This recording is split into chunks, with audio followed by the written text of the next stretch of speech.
Good evening everyone, welcome to civil services study practice set number ये 22 है। UPPSC PCS 24 के लिए test series चल रही है। प्रैक्टिस करेंगे इसमें हम करंट अफेयर्स के प्रश्नों पर, और इस टेस्ट सीरीज़ की प्लेलिस्ट बना रखी है, वहाँ पर आप टेस्ट नंबर 1 से लेकर 22 तक पहुँच सकते हैं। डिस्क्रिप्शन बॉक्स में लिंक है उसका। तो चलिए स्टार्ट करते हैं। क्वेश्चन नंबर 1 है, वैश्विक आर्थिक संभावना रिपोर्ट 2023 के अनुसार वर्ष 2023 में भारत की जो विकास दर है वो कितने प्रतिशत रहने का अनुमान है? 4.3%, 3.3%, 7.3% या 6.3%? वैश्विक आर्थिक संभावना रिपोर्ट 2023 के अनुसार वर्ष 2023 में भारत की जो विकास दर है वो 6.3% यानी 6.3% रहने का अनुमान है। डी है इसका आंसर। देखिए, वैश्विक आर्थिक संभावना रिपोर्ट यानी ग्लोबल इकोनॉमिक प्रोस्पेक्ट्स 2023 के अनुसार वर्ष 2023 में भारत की विकास दर 6.3% रहने का अनुमान है, और इसे वॉशिंगटन डीसी स्थित विश्व बैंक समूह द्वारा जारी किया जाता है। इसे किसे? वैश्विक आर्थिक संभावना रिपोर्ट को। क्वेश्चन नंबर 2 पर आ जाइए। जून 2023 में भारत, फ्रांस और यूएई के मध्य पहला समुद्री साझेदारी अभ्यास कहाँ आयोजित हुआ? ठीक है, पहला है इन तीनों देशों के बीच, भारत के, यूएसए के और सऊदी संयुक्त अरब अमीरात के बीच। पहला समुद्री साझेदारी अभ्यास ये हुआ है ओमान की खाड़ी में। ऑप्शन नंबर बी है इसका आंसर। ये नंबर इस पर कॉल या व्हाट्सअप करके आप फुल टेस्ट सीरीज प्राप्त कर सकते हैं यूपीपीसीएस की। देखिए, पहला समुद्री साझेदारी अभ्यास 2023 कब हुआ? 7 से 8 जून 2023 को। कहाँ हुआ? ओमान की खाड़ी में।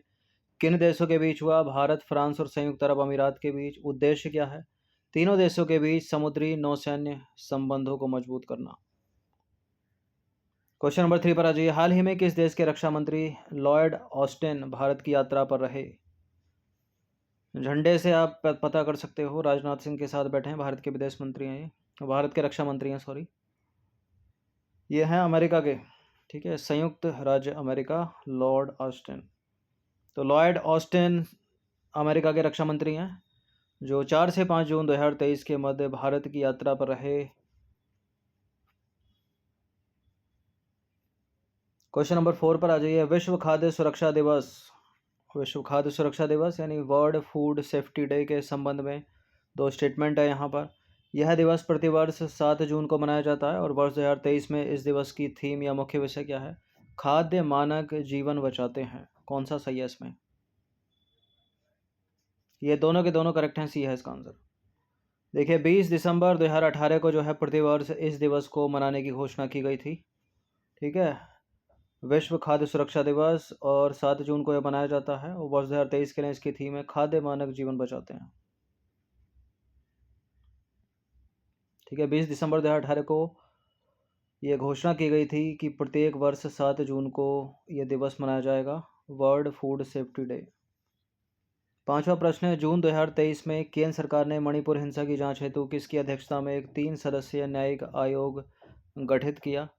हाल ही में मणिपुर में हिंसा देखने को मिली, ठीक है, मैरी कॉम ने भी टैग करके जो है सेंट्रल गवर्नमेंट से गुहार लगाई थी कि मेरा मणिपुर जल रहा है, हेल्प कीजिए। न्यायमूर्ति अजय लांबा इसका आंसर है, ठीक है, न्यायमूर्ति अजय लांबा की अध्यक्षता में एक 3 सदस्यीय न्यायिक आयोग जो है वो गठित किया। ऑप्शन नंबर ए है इसका आंसर। देखिए, मई 2023 में गैर जनजातीय मैतेई समुदाय को अनुसूचित जनजाति का दर्जा देने की कार्यवाही करने पर मणिपुर उच्च न्यायालय द्वारा राज्य सरकार को दिए गए निर्देश के बाद मणिपुर में जो है हिंसा भड़क गई, ठीक है, क्योंकि ये मैतेई समुदाय जो है ये एसटी आबादी यानी अनुसूचित जनजाति का इसको दर्जा मिला मणिपुर उच्च न्यायालय के द्वारा।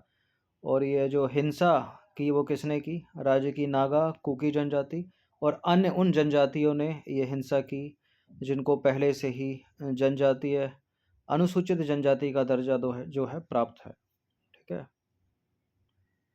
अजय लांबा कौन है? अजय लांबा जो है वो गुवाहाटी उच्च न्यायालय के पूर्व मुख्य न्यायाधीश हैं। नंबर 6 पर आ जाइए। जून 2023 में भारत की राष्ट्रपति द्रौपदी मुर्मू को किस देश के सर्वोच्च नागरिक सम्मान the grand order of the chain of yellow star से सम्मानित किया गया? किस देश का ये सर्वोच्च सम्मान है? ये सम्मान है सूरीनाम का, ठीक है, ऑप्शन नंबर बी है इसका आंसर। तो राष्ट्रपति द्रौपदी मुर्मू को यह सम्मान सूरीनाम के राष्ट्रपति चंद्रिका प्रसाद संतोखी ने प्रदान किया। और राष्ट्रपति द्रौपदी मुर्मू 4 से 6 जून 2023 के मध्य सूरीनाम की यात्रा पर रहीं। उनको सूरीनाम में भारतीयों के आगमन की 150वीं वर्षगांठ के अवसर पर समारोह में बतौर मुख्य अतिथि के रूप में आमंत्रित किया गया था। अब सूरीनाम क्या है, सूरीनाम के बारे में जाने तो साउथ अमेरिका यानी दक्षिण अमेरिका के उत्तर पूर्वी तट पर स्थित एक देश है और सूरीनाम की राजधानी है पारामरिबो और सूरीनाम की मुद्रा का नाम है सूरीनामीज डॉलर। क्वेश्चन नंबर 7 पर आ जाइए। वर्ष 2025 में प्रकृति संरक्षण के लिए संयुक्त प्रकृति संरक्षण के लिए अंतर्राष्ट्रीय संघ यानी IUCN की विश्व संरक्षण कांग्रेस कहाँ आयोजित होगी? ठीक है, IUCN की विश्व संरक्षण कांग्रेस कहाँ आयोजित होगी वर्ष 2025 में? ये होगी UAE में। ठीक है, संयुक्त अरब अमीरात में। ऑप्शन नंबर डी है इसका आंसर। तो IUCN की विश्व संरक्षण कांग्रेस 9 से 15 अक्टूबर 2025 के मध्य अबू धाबी संयुक्त अरब अमीरात में आयोजित होगी। इसकी मेजबानी 1 जून 2023 को UAE को सौंपी गई, यानी अभी हाल ही में। और विश्व संरक्षण कांग्रेस प्रकृति संरक्षण के क्षेत्र में कार्य करने वाले विशेषज्ञों का सबसे बड़ा मंच है और इसमें 160 देशों के लगभग 10,000 प्रतिनिधियों के शामिल होने की संभावना है। तो UAE में होगी है। क्वेश्चन नंबर 8 पर आ जाइए। क्वेश्चन नंबर 8 है 5 जून 2023 को राष्ट्रीय संस्थागत रैंकिंग रूपरेखा के तहत देश के उच्च शिक्षण संस्थानों की राष्ट्रीय स्तर पर जारी इंडिया रैंकिंग्स 2023 से संबंधित निम्नलिखित कथनों पर विचार करेंगे। देखिए, इसमें कुल मिलाकर 4 श्रेणियां हैं। इसकी समग्र श्रेणी यानी ओवरऑल श्रेणी में IIT मद्रास को शीर्ष स्थान प्राप्त हुआ है और भारतीय विज्ञान संस्थान यानी IISc बेंगलुरु विश्वविद्यालयों की श्रेणी में शीर्ष स्थान पर है और कॉलेजों की श्रेणी में मिरांडा हाउस दिल्ली को जो है शीर्ष स्थान प्राप्त हुआ है। ठीक है, 4 श्रेणियां हो गई इसमें। कौन कौन सी? एक तो ओवरऑल हो गई यानी सब कुछ, और दूसरी वाली हो गई यूनिवर्सिटी यानी विश्वविद्यालय की, और तीसरी हो गई कॉलेज की, और चौथी एक और अनुसंधान की यानी रिसर्च की। तो 4 श्रेणियां हैं इसमें, पहला वाला करेक्ट है। और ओवरऑल जो है उसमें IIT मद्रास को शीर्ष स्थान प्राप्त हुआ है। जो विश्वविद्यालयों की श्रेणी है यूनिवर्सिटी वाली, उसमें IISc बेंगलोर को शीर्ष स्थान प्राप्त हुआ है और जो कॉलेज की श्रेणी है उसमें मिरांडा हाउस दिल्ली को शीर्ष स्थान प्राप्त हुआ है। तो फिलहाल ये चारों के चारों स्टेटमेंट सही हैं। डी है इसका आंसर 1 2 3 4। तो इस रैंकिंग में कुल मिलाकर 4 श्रेणियां हैं। पहली श्रेणी है सभी क्षेत्रों में यानी ओवरऑल। ठीक है, जो सब कुछ में नंबर बना हुआ है IIT मद्रास चेन्नई तमिलनाडु का, और विश्वविद्यालय यानी यूनिवर्सिटी की श्रेणी में IISc बेंगलुरु कर्नाटक का यानी भारतीय विज्ञान संस्थान बेंगलुरु, अनुसंधान यानी रिसर्च के मामले में भी भारतीय विज्ञान अनुसंधान संस्थान बेंगलुरु का, और कॉलेजों के मामले में मिरांडा हाउस दिल्ली का। ठीक है, टॉप कॉलेज है पूरे भारत में। क्वेश्चन नंबर 9 पर आ जाइए। क्वाड लीडर समिट 2023 से संबंधित निम्नलिखित कथनों पर विचार करेंगे। पहली बात तो यही इंपॉर्टेंट प्रश्न है कि क्वाड में कितने मेंबर हैं। ठीक है, और कौन कौन है वो? क्वाड में 4 मेंबर हैं।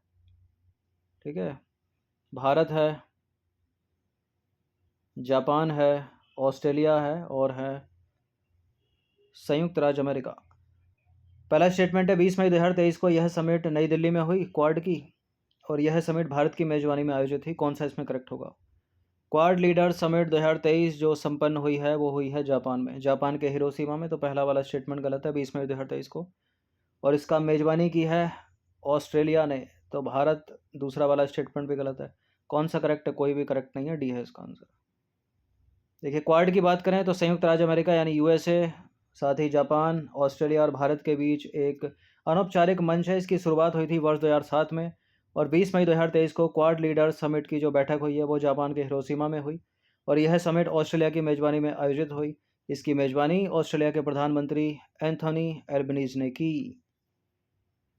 इस बैठक में भाग लिया किस किस ने? भारत के प्रधानमंत्री नरेंद्र मोदी ने, जापान के फूमियो किशिदा ने और अमेरिका के जो बाइडेन ने, और साथ ही एंथोनी एल्बनीज ऑस्ट्रेलिया के प्रधानमंत्री। इस बैठक में हिंद प्रशांत क्षेत्र के विकास और पारंपरिक हित के समकालीन मुद्दों पर चर्चा की गई। क्वेश्चन नंबर 10 है जून 2023 में ब्रिक्स देशों के विदेश मंत्रियों की बैठक 2023 कहाँ आयोजित हुई? प्रश्न इंपॉर्टेंट है। ये आयोजित हुई है ना मॉस्को, ना मुंबई, ना बीजिंग। ये आयोजित हुई है केप टाउन में। केप टाउन कहाँ पर है? दक्षिण अफ्रीका में। तो ब्रिक्स देशों के विदेश मंत्रियों की बैठक जो है 2023 1 जून 2023 को दक्षिण अफ्रीका के केप टाउन में संपन्न हुई। इसकी अध्यक्षता दक्षिण अफ्रीका ने की और भारत का प्रतिनिधित्व किया भारत के विदेश मंत्री डॉक्टर एस जयशंकर ने। और इस वर्ष 15वां ब्रिक्स शिखर सम्मेलन दक्षिण अफ्रीका की मेजबानी में संपन्न हुआ। पहला कब हुआ था? वर्ष 2009 में हुआ था। और कौन कौन ब्रिक्स के मेंबर हैं? ब्राज़ील, रूस, भारत, चीन और दक्षिण अफ्रीका। इतनी चीज़ें पता होनी चाहिए ब्रिक्स से रिलेटेड। 11वां प्रश्न, इस तरह के प्रश्न भी एग्जाम में पूछ लिए जाते हैं। मई 2023 में भारतीय प्रधानमंत्री नरेंद्र मोदी ने 3 देशों की यात्रा पर रहे। निम्नलिखित में से कौन सा देश उसमें शामिल नहीं है? भारत के जो प्रधानमंत्री हैं वो 3 देशों की यात्रा पर रहे मई 2023 में। इस सवाल को अगर 6 महीने बाद भी पूछेंगे कि मई 2023 में भारत के प्रधानमंत्री 3 देशों की यात्रा पर गए थे, कौन कौन से देश हैं वो, या कौन कौन सा देश उसमें शामिल नहीं है? तो जापान की यात्रा पर थे भारतीय प्रधानमंत्री, ऑस्ट्रेलिया की यात्रा पर थे भारतीय प्रधानमंत्री, पापुआ न्यू गिनी की यात्रा पर थे भारतीय प्रधानमंत्री, तुर्की नहीं गए, तो बी है इसका आंसर। देखिए, मई 2023 में भारतीय प्रधानमंत्री ने जापान, पापुआ न्यू गिनी और ऑस्ट्रेलिया की यात्रा की। और प्रधानमंत्री अपनी यात्रा के पहले चरण में 19 से 21 मई 2023 के मध्य जापान की यात्रा पर रहे वो। और यात्रा के दूसरे चरण में 22 मई 2023 को प्रधानमंत्री Narendra Modi Papua New Guinea की यात्रा पर रहे। और किसी भी भारतीय प्रधानमंत्री की पापुआ न्यू गिनी की यह पहली यात्रा रही। ठीक है। और अपनी यात्रा के तीसरे चरण में 22 से 24 मई 2023 के मध्य वो ऑस्ट्रेलिया की यात्रा पर रहे। ठीक है। भारत से ऑस्ट्रेलिया जाते समय पापुआ न्यू गिनी तो बीच में पड़ जाता है, तो कुछ समय उन्होंने पापुआ न्यू गिनी में जो है बिताया। फिर 22 से ही 24 मई तक वो चले गए ऑस्ट्रेलिया। और 23 मई 2023 को ऑस्ट्रेलिया के सिडनी में एक सामुदायिक विकास कार्यक्रम में उन्होंने भारतीय प्रवासियों को संबोधित किया। तो कब गए, कौन सी तिथि को कहाँ गए, वो इतना इंपॉर्टेंट नहीं है, बस मई में 3 जगह गए, वो ज़्यादा इंपॉर्टेंट है। क्वेश्चन नंबर 12 पर आ जाइए। 1 जून 2023 को कौन संयुक्त राष्ट्र महासभा के 78वें सत्र के अध्यक्ष निर्वाचित हुए? ये निर्वाचित हुए हैं, इनका नाम है Dennis Francis. Option number A. तो इस पद पर वे हंगरी के राजनयिक कसाबा कोरोसी का स्थान लेंगे, डेनिस फ्रांसिस। बाकी डेनिस फ्रांसिस के बारे में अगर हम जाने तो डेनिस फ्रांसिस त्रिनिदाद और टोबैगो के वरिष्ठ राजनयिक हैं। चर्चा में क्यों है? 1 जून 2023 को संयुक्त राष्ट्र महासभा के 78वें सत्र के अध्यक्ष निर्वाचित हुए और वह सितंबर 2023 से शुरू होने वाले 78वें सत्र की अध्यक्षता करेंगे। संयुक्त राष्ट्र महासभा के बारे में जाने तो इसकी स्थापना 1945 में हुई थी। इसका मुख्यालय है न्यूयॉर्क में, संयुक्त USA में। और कुल सदस्य देश हैं इसमें 193। और यह संगठन का मुख्य नीति निर्माण अंग है। और संयुक्त राष्ट्र के 193 सदस्य देशों में से प्रत्येक के पास एक समान वोट है। क्वेश्चन नंबर 13 पर आ जाइए। 1 जून 2023 को किसे मौसम विज्ञान संगठन यानी WMO की पहली महिला महासचिव नियुक्त किया गया है? पहली महिला महासचिव बनी है WMO की, इसलिए इंपॉर्टेंट हो सकती हैं। इनका नाम है, क्या नाम है इनका? इनका नाम है प्रोफेसर सेलेस्टे साउलो। प्रोफेसर सेलेस्टे साउलो विश्व मौसम विज्ञान संगठन की पहली महिला महासचिव। इनके बारे में जाने तो अर्जेंटीना की प्रोफेसर हैं। चर्चा में क्यों है? 1 जून 2023 को विश्व मौसम विज्ञान संगठन की पहली महिला महासचिव नियुक्त हुई। पदभार कब ग्रहण करेंगी? 1 जनवरी 2024 को। ठीक है। और वर्तमान में वह WMO की प्रथम उपाध्यक्ष भी हैं। और स्थान लेंगे किसका? प्रोफेसर पेट्री तलाश का। और साथ ही नेशनल सेंटर ऑफ मेट्रोलॉजी संयुक्त अरब अमीरात के महानिदेशक डॉक्टर अब्दुल्ला अल मंडोस WMO के अगले अध्यक्ष चुने गए। ठीक है। WMO का अगला अध्यक्ष कौन है? डॉक्टर अब्दुल्ला अल मंडोस। लेकिन ये इंपॉर्टेंट नहीं है, वो महासचिव जो पहली महिला बनी है, इंपॉर्टेंट वही है। नंबर 14 पर आ जाइए। विश्व पर्यावरण दिवस के संबंध में 2 स्टेटमेंट है यहाँ पर। प्रत्येक वर्ष 5 जून को मनाया जाता है। और वर्ष 2023 के इस दिवस की थीम है प्लास्टिक प्रदूषण के उपाय। विश्व पर्यावरण दिवस पहली बार मनाया गया था 1973 में। करेक्ट है, दोनों के दोनों स्टेटमेंट सी है इसका आंसर। तो विश्व पर्यावरण दिवस 1973 से मनाया जा रहा है, यानी पहली बार 1973 में मनाया गया। प्रत्येक वर्ष 5 जून को मनाया जाता है। वर्ष 2023 के लिए इस दिवस की थीम है प्लास्टिक प्रदूषण के उपाय, यानी solution to plastic pollution. Question number 15 पर आ जाइए। 19 मई 2023 को किस रॉकेट के द्वारा 22 स्टारलिंक उपग्रह लॉन्च किए गए? ठीक है। 22 स्टारलिंक उपग्रह लॉन्च किए गए फाल्कन 9 रॉकेट के द्वारा। ऑप्शन नंबर ए है इसका आंसर। देखिए फाल्कन 9 रॉकेट जो है वो द्विचरणीय रॉकेट है, जो पुनः उड़ान भरने में सक्षम प्रथम श्रेणी का रॉकेट है। बाकी 22 स्टारलिंक उपग्रह की बात करें हम, तो ये लॉन्च किए गए कब? 19 मई 2023 को। किसके द्वारा? फाल्कन 9 रॉकेट के द्वारा। किस कंपनी ने किए? स्पेस एक्स कंपनी ने किए। स्पेस एक्स के बारे में जानो तो 2002 में इसकी स्थापना हुई थी। एलॉन मस्क इसके सीईओ हैं और स्पेस एक्स का मुख्यालय कहाँ पर है? हार्थोन कैलिफोर्निया यूएसए में। बाकी किस मिशन के तहत इसको लॉन्च किया गया इन 22 स्टारलिंक उपग्रह को? स्टारलिंक मिशन ही है मिशन का नाम। किस कक्षा में? लो अर्थ ऑर्बिट में, यानी पृथ्वी की निम्न कक्षा में। कहाँ से? Space launch complex space force station Florida USA से। तो ये 15 प्रश्न थे करंट अफेयर्स के। इनकी प्रैक्टिस 1 से 2 बार कर लीजिएगा।